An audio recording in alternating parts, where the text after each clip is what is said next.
ಏ ರಜನಿ ಹೆಂಗೆ ಇದೀಯಾ? ನಾನ್ ಚೆನ್ನಾಗಿದ್ದೀನಿ, ನೀನು? ನಾನ್ ಚೆನ್ನಾಗಿದ್ದೀನಿ ಕಣೆ. ನಮ್ ಕಾಲೇಜ್ ಫ್ರೆಂಡ್ಸ್ ಯಾರಾದ್ರೂ ಟಚ್ ಅಲ್ಲಿ ಇದಾರೇನೆ? ಹೌದು, ಈ ರಾಗಿಣಿ ಏನಾದ್ಲು? ಅವಳು ಅಮಿತ್ನ ಮದ್ವೆ ಆಗ್ಬಿಟ್ಲೆ. ಅಮಿತ್ನ ಮದ್ವೆ ಆದ್ಲಾ? ಇವ್ಳು ಲವ್ ಮಾಡ್ತಾ ಇದ್ದಿದ್ದು ಅಲೋಕ್ನಲ್ವೇನೆ? ಹಾ ಗೊತ್ತಾಯ್ತು ಬಿಡು. ಇವ್ರಿಬ್ರು ಜಗಳ ಬಿಡ್ಸಕ್ ಹೋಗಿ ಹೋಗಿ ಹೋಗಿ ಆ ಅಮಿತೆ ಕ್ಯಾಚಾಕೋಬಿಟ್ನಾ? ಮಿತ್ರ ದ್ರೋಹಿ. ನನ್ನ ಮಗನ ಮೇಲೆ ನನಗೆ ಮೊದ್ಲಿಂದಲೂ ಡೌಟ್ ಇತ್ತು ಕಣೆ. ಆದ್ರೂ ನೀನ್ ಹೇಳೆ ಕಾಲೇಜ್ ಲೈಫೇ ಸಖತ್ತಾಗಿತ್ತಲ್ವಾ? ಕಾಲೇಜಲ್ಲಿ ಕ್ಲಾಸಿಗೆ ಬಂಕ್ ಹಾಕ್ಬಿಟ್ಟು ಪಾರ್ಕಲ್ಲಿ ಕುತ್ಕೊಂಡು ಹುಡುಗರಿಗೆಲ್ಲ ಲೈನ್ ಹೊಡಿತಾ ಇದ್ವಲ್ಲ, ಸಖತ್ ಮಜಾ ಇತ್ತು. ಬೆಳಗ್ಗೆ ಶುರು ಮಾಡ್ಕೊಂಡ್ಬಿಟ್ಟು ಫೋನಲ್ಲಿ ಮಾತಾಡಿದ್ದಕ್ಕೆ. ಆದ್ರೂ ಕಣೆ, ನಾವೆಲ್ಲ ಮತ್ತೆ ಹಿಂಗೆ ಯಾವಾಗ ಒಟ್ಟಿಗೆ ಸಿಗ್ತೀವೋ ಏನೋ. ನಾಳೆ ನಾವೆಲ್ಲ ಸೇರ್ತಾ ಇದೀವಿ ಕಣೆ. ನಾಳೆ ಎಲ್ಲ ಒಟ್ಟಿಗೆ ಸೇರ್ತಿದ್ದೀರಾ? ಎಲ್ಲಿ? ಏನ್ ಪ್ಲಾನು? ಎಲ್ರು ನಂದಿ ಹಿಲ್ಸ್ಗೆ ಹೋಗ್ಬೇಕು ಅಂತ ಇದೀವಿ. ನಂದಿ ಹಿಲ್ಸ್ಕಾ? ಅದಕ್ಕೆ ಕಣೆ ನಿನ್ನೂ ಕರೀತಿರೋದು, ಬಾರೆ. ಅಯ್ಯೋ, ನಾನು ನಮ್ಮ ಮನೇಲಿ ಪರ್ಮಿಷನ್ ಕೇಳ್ಬೇಕು ಕಣೆ. ಕಟ್ ಮಾಡಿ ಫೋನ್ನ. ಎಷ್ಟೊತ್ತು ಮಾತಾಡ್ತೀಯಾ? ಅತ್ತೆ, ನನ್ನ ಕಾಲೇಜ್ ಫ್ರೆಂಡು ನಾಳೆ ಎಲ್ಲ ನಂದಿ ಬೆಟ್ಟಕ್ಕೆ ಹೋಗ್ತಿದಾರಂತೆ. ನನ್ನ ಕರಿತಿದ್ದಾರೆ, ನಾನು ಹೋಗಿ ಬರ್ತೀನತ್ತೆ. ಓಡ್ ಯಾವಳು ಬೀದಿಲ್ ಸುತ್ತು ಚೌಕಿ ರಾಣಿ ಕರೆದ್ಲು. ಒಂದ್ ನಿಮಿಷ ಕಣೆ. ಇವಳು ಯಾವಳು ಬಣ್ಣ ಹಚ್ಕೊಂಡು ತಿರ್ಗಾ ಆಡಕ್ ರೆಡಿ ಆಗ್ಬಿಟ್ಲು. ಎಲ್ಲ ಬಿಟ್ಟು ನೆಟ್ಟಾಗ ಮನೇಲಿ ಕೆಲಸ ಮಾಡ್ಕೊಂಡು ಸಂಸಾರ ಮಾಡಿದ್ನ ಕಲಿಯ. ಯಾಕತ್ತೆ, ನಾನ್ ಮನೆಯಲ್ಲಿ ಕೆಲಸ ಮಾಡಲ್ವಾ?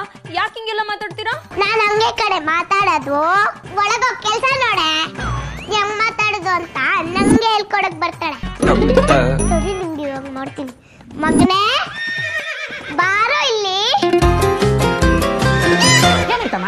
ನೋಡು, ಇವಳು ಮಾಡೋ ಕೆಲ್ಸ ಬಿಟ್ಟು 1.5 ಗಂಟೆಯಿಂದ ಫೋನಲ್ಲಿ ಮಾತಾಡ್ತಾ ಇದ್ದಾಳೆ.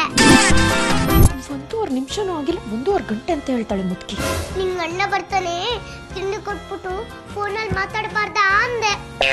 ಅಳ್ಸಕ್ಕೆ ಎಷ್ಟು ಮಾತಾಡಿದ್ಲು ಗೊತ್ತೇನೋ. ನಿನ್ ಕೆಲ್ಸ ನೋಡ್ಕೊ ಹೋಗಿ ಅಂತ ದಬಾಯ್ತಾಳೋ. ಹೌದಾ? ಏನೇ ಚರ್ಬಿ ಜಾಸ್ತಿ ಆಯ್ತಾ ನಿಂಗೆ? ಅಲ್ಲ, ನಿಮ್ಮ ಅಮ್ಮ ಹೇಳೋದನ್ನೇ ನಂಬ್ಕೊಂಡು ನನ್ ಮೇಲೆ ದಬಾಯಿಸ್ತಿರಲ್ಲ. ಏನು ಎತ್ತ ಅಂತ ನನ್ನೊಂದ್ ಮಾತು ಕೇಳೋದಲ್ವಾ? ನಿನ್ನೇನೆ ಕೇಳೋದು ಅಂದ್ರೆ ನಮ್ಮಮ್ಮ ಸುಳ್ಳು ಹೇಳ್ತಿದಾರ ಅಂತ ಹೇಳ್ತಿದ್ಯಾ? ಇನ್ನೊಂದು ಕ್ಷಣ ನಾನು ಕಣ್ಣೆದುರಿದ್ರೆ ನಿನ್ ಬಾಯಲ್ಲಿರೋ ಹಲ್ಲ ಕಾಲ್ ಕೆಳಗಡೆ ಇರುತ್ತೆ. ಹೋಗಿ ತಿಂಡಿ ರೆಡಿ ಮಾಡು.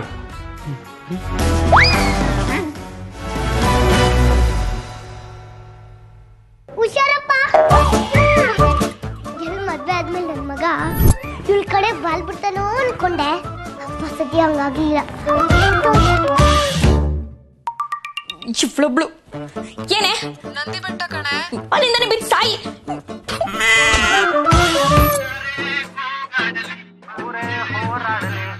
ನೆಮ್ಮದಿಗೆ ಭಂಗವಿಲ್ಲ, 24 ಗಂಟೆ ಹಿಂಗೆ ಟಿವಿ ನೋಡ್ತಾ ಇದ್ರೆ ಬಿಲ್ಯಾರ್ ನಿಮ್ಮ ಬರ್ತಾನ ಆಫ್ ಮಾಡ.